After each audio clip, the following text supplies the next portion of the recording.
Hello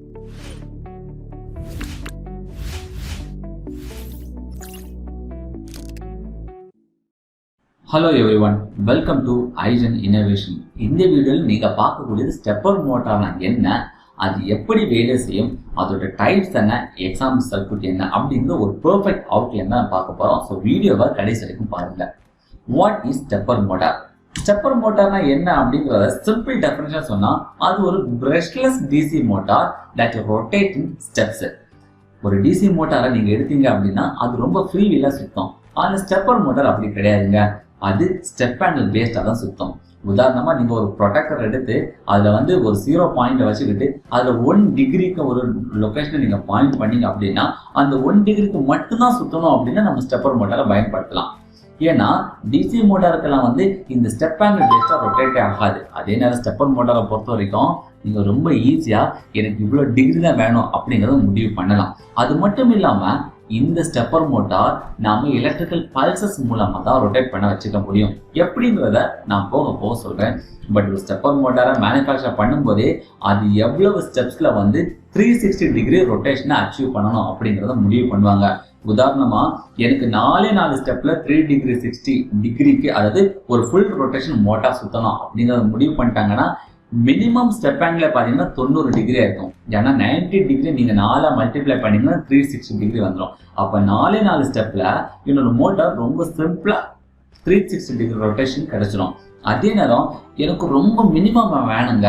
ஏதாவது லைட்டா ஒரு கிளாக் வாட்ச், நம்மளோட வாட்ச்ல இருக்கக்கூடிய அந்த பெரிய முள்ளு சின்ன ஆங்கிள் கொடுக்குது பாத்தீங்களா, அந்த சின்ன ஆங்கிள் ரொட்டேஷன் தான் வேணும் அப்படின்னா மினிமமா 0.36 டிகிரிக்கு ரொட்டேட் ஆகிற மாதிரி ஸ்டெப்பர் மோட்டாரை மேனுஃபேக்சர் பண்ணணும். ஸோ அப்படி மேனுஃபேக்சர் பண்ண ஸ்டெப்பர் மோட்டார் மார்க்கெட்ல அவைலபிள் தான். அப்போ அந்த 0.36 டிகிரி ரொட்டேஷன் தரக்கூடிய ஸ்டெப்பர் மோட்டார் மேக்சிமம் 1000 ஸ்டெப்ஸ் கொடுத்தாதான் ஃபுல் ஸ்டெப், அது 360 டிகிரி ரொட்டேஷன் கிடைக்கும். ஓகே கைஸ், ஐ திங்க் உங்களுக்கு இந்த பாயிண்ட் புரிஞ்சுக்கணும்னு நினைப்பேன்.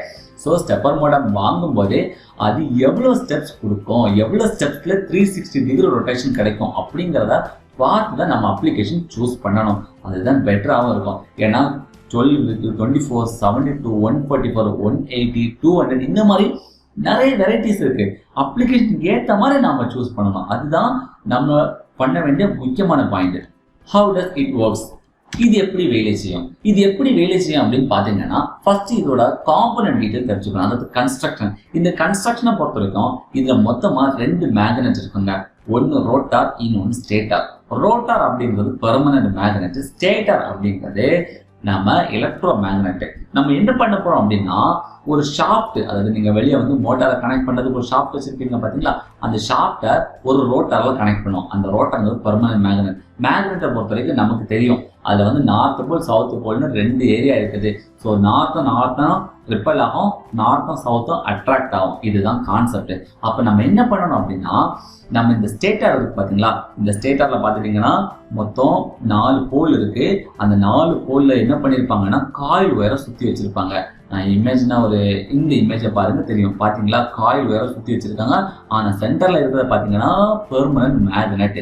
அப்போ எக்ஸாக்டா என்ன பண்ணுவாங்க அப்படின்னா இந்த காயில எனர்ஜைஸ் பண்ணும்போது இது எலக்ட்ரோ மேக்னெட்டா ஜென்ரேட் ஆகும். அப்ப இது எலக்ட்ரோ மேக்னெட் ஆகும்போது கண்டிப்பாக இந்த ஸ்டேட்டாரும் என்ன ஆகும், நார்த் போல் சவுத் போல்னு 2 பொசிஷன் கிடைக்கும். அப்போ நார்த்தும் ரிப்பல் ஆகும்போது இந்த நடுவில் இருக்கிற ஷாஃப்ட் சுத்த ஆரம்பிக்கும். இந்த மாதிரி சுத்தி 360 டிகிரி ரொட்டேஷன் கிடைக்கும். நீங்க இந்த ஜிப் இமேஜை பார்க்கும்போதே தெரியும், ஒவ்வொரு காயிலும் ரெட் கலர்ல இருக்கும். எனர்ஜைஸ் ஆக அங்க ரிப்பல்ஷன் நடந்துகிட்டே இருக்கும். ரிப்பல்ஷன் நடக்க நம்ம மோட்டார் சுத்திக்கிட்டே இருக்கு. அதாவது உள்ளுக்குள்ள இருக்க ரோட்டார் சுத்திக்கிட்டே இருக்கு. ஓகே, நீங்க இந்த ஜிப் இமேஜை இன்னும் கூர்ந்து கவனிங்க. ஒவ்வொரு காயிலையும் எனர்ஜைஸ் பண்றோம். எனர்ஜைஸ் பண்றது ரெட் கலர் சிம்பிளா காட்டியிருக்கோம். அது எனர்ஜைஸ் ஆக உள்ளுக்குள்ள இருக்கிற பெர்மனன்ட் மேக்னெட் ரிப்பல் ஆகுது. அப்ப ரிப்பல் ஆக இந்த ஷாஃப்ட் சுத்திக்கிட்டே இருக்கு. அப்படிதான் நாம ஒரு ஸ்டெப்பர் மோட்டார் ஒர்க்கிங் நம்ம அண்டர்ஸ்டாண்ட் பண்ணிக்கணும். ஸ்டெப்பர் மோட்டார் ஒர்க்கிங் நான் ஏற்கனவே சொல்லியாச்சு, அது கொஞ்சம் பிரீஃபா நான் சொல்லியிருக்கேன். Stepper motor working principle is electromagnetism. Electromagnetic methodology use பண்ணி தான் இது ஒர்க் ஆகுது. அதுக்குள்ளாடி ஒரு ரோட்டார் இருக்கு, அது பெர்மனன்ட் மேக்னெட். அதே ஸ்டேட்டர் அப்படின்னு எடுத்தாச்சுன்னா அது எலக்ட்ரோ மேக்னெட். நம்ம சப்ளை கொடுத்த உடனே ஸ்டேட்டரை சுற்றி எலக்ட்ரோமேக்னெட்டிக் ஃபீல்டு ஜென்ரேட் ஆகும். அப்படி ஜெனரேட் ஆகும்போது நடுவில் இருக்கக்கூடிய ரோட்டார் சுத்த ஆரம்பிக்குது.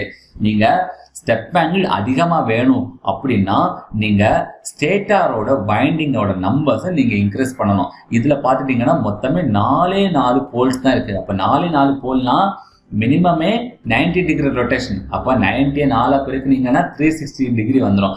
அதே நேரம் எனக்கு 90 விட 45 டிகிரி நான் வேணும் அப்படின்னா நீங்கள் ரோட்டாரில் போல்ஸை வந்து இன்னும் இன்க்ரீஸ் பண்ணணும். அப்போ இன்க்ரீஸ் பண்ணும்போது இது 45 டிகிரியும் கிடைக்கும். இல்லை எனக்கு இன்னும் வேணும் அப்படின்னா மோட்டார்லேயே நிறைய டைப்ஸ் இருக்குது. அது போக போகிறோம். அந்த வேறு டைப்ஸ் மோட்டார்ல எல்லாம் வந்தீங்க பார்த்தீங்கன்னா இந்த ஸ்டேட்டார்லையும் இந்த ரோட்டாரில் இதை பார்த்தீங்கன்னா சின்னதாக டீத்தாக இருக்குது. இந்த டீத்தை இன்க்ரீஸ் பண்ணும்போது என்ன ஆகும்னா எலக்ட்ரோமேக்னெட் வேறு மாதிரி ஒர்க் ஆகும். அப்படி நாம் சின்ன ஆங்கிள் கூட நம்ம எடுத்துக்க முடியும். Types of stepper motor. Stepper மோட்டாரை பொறுத்த வரைக்கும் 3 டைப்ஸுங்க. ஒன்று பெர்மனன்ட் மேக்னெட், இன்னொன்று வேரியபிள் ரிலக்டன்ஸ், இன்னொன்று ஹைப்ரிட் ஸ்டெப்பர் மோட்டார். இதில் நம்ம ஏடிஎல் லேபில் இருக்கிறது பார்த்தீங்கன்னா வேரியபிள் ரிலக்டன்ஸ் ஸ்டெப்பர் மோட்டார். இந்த விஆர் 2வது டைப் இருக்குது பார்த்தீங்களா, இந்த விஆர் ஸ்டெப்பர் மோட்டார் தான் நாம் இப்போ பயன்படுத்திக்கிட்டு இருக்கோம். ஏன்னா பெர்மனன்ட் மேக்னெட்லாம் பார்த்தீங்கன்னா ஜஸ்ட் ஒரு வோல்டேஜ் தான். போக வேரியபிள் ரிலக்டன்ஸ் வந்த பிறகு மார்க்கெட்டோட லெவல் கொஞ்சம் வேற ஆச்சு. பட் இந்த பெர்மனன்ட் மேக்னெட் ஸ்டெப்பர் மோட்டாரோட ஐடியாலஜியும் விஆர் இந்த வேரியபிள் ரிலக்டன்ஸ் ஸ்டெப்பர் மோட்டார் ஐடியாலஜியும் ஒன்னா கம்பைன் பண்ணி டிசைன் பண்ணது அந்த ஹைபிரிட் ஸ்டெப்பர் மோட்டார். இந்த ஹைபிரிட் ஸ்டெப்பர் மோட்டார் தான் இன்னைக்கு இண்டஸ்ட்ரியில ஹை லெவலில் யூஸ் பண்ணிட்டு இருக்கக்கூடிய stepper motor. How does the stepper motor rotate? இந்த ரொட்டேஷன் எப்படி நடக்குது அப்படிங்கிறத நம்ம பார்த்துக்குவோம். நான் ஏற்கனவே உங்களுக்கு நான் சொல்லி தந்தாச்சு.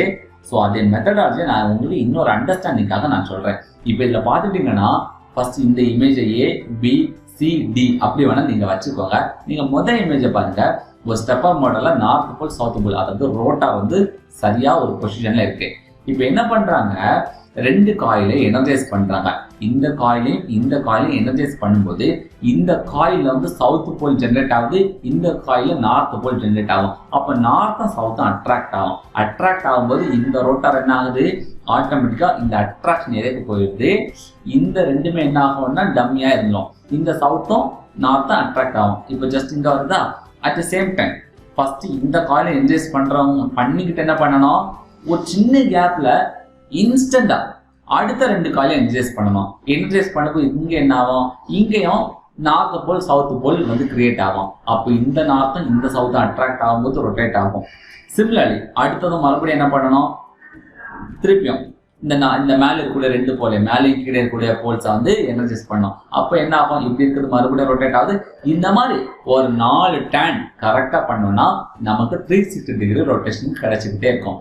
இந்த மெத்தடாலஜி யூஸ் பண்ணி தான் பல்சஸ் கொடுத்துக்கிட்டே இருப்பாங்க. கண்டினியூஸாக பல்சஸ் கொடுக்க மோட்டார் சுற்றிக்கிட்டே இருக்கும். இது இந்த மாதிரி டிரைவ் பண்ணுறதுக்கு மொத்தம் 4 வெரைட்டிஸ், அதாவது 4 டைப்ஸ் ஆஃப் மோட் இருக்கு. வேவ் டிரைவ் ஒன்று இருக்கு, ஃபுல் ஸ்டெப் டிரைவ் இருக்கு, ஹாஃப் ஸ்டெப் டிரைவ் இருக்கு, மைக்ரோ ஸ்டெப்பிங் இருக்கு.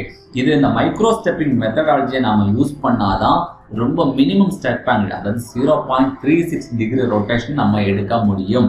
ஃபர்தராக இருக்கக்கூடிய ஃபுல் ஸ்டெப் ஹாஃப் ஸ்டெப் எல்லாம் வந்து பார்த்தீங்கன்னா ஒரு 360க்கு மேலே தான், கிட்டத்தட்ட ஒரு 10 டிகிரி இல்லைன்னா 15 டிகிரி இந்த மாதிரி வேரியேஷனுக்கு எல்லாம் வந்து full step and half step போயிடலாம். ஆனால் மைக்ரோ ஸ்டெப்பிங்கை பொறுத்த வரைக்கும் 0.36 டிகிரி ரொட்டேஷன் நமக்கு கிடைக்கும். ஓகேயா. அண்ட் அப்ளிகேஷன் லெவலில் பார்க்கும்போது பெரிய இண்டஸ்ட்ரியல்ஸில் வந்து மெஷின்ஸ், அதாவது ஆட்டோமேஷன் ப்ராடக்ட்ஸ் மேக் பண்ணுற எல்லா எக்யூப்மெண்ட்ஸையும் இந்த ஸ்டெப்பர் மோட்டார் பயன்படுத்துறாங்க. செக்யூரிட்டி சிஸ்டம், அதாவது சர்வைலன்ஸ் கேமரா வந்து அங்கேருந்து இங்கே அப்படி டூ அண்ட் ஃப்ரோ வந்து மூவ் ஆகிட்டு இருக்கு பார்த்தீங்களா, அந்த இடத்துல ஸ்டெப்பர் மோட்டார் பயன்படுத்துறாங்க.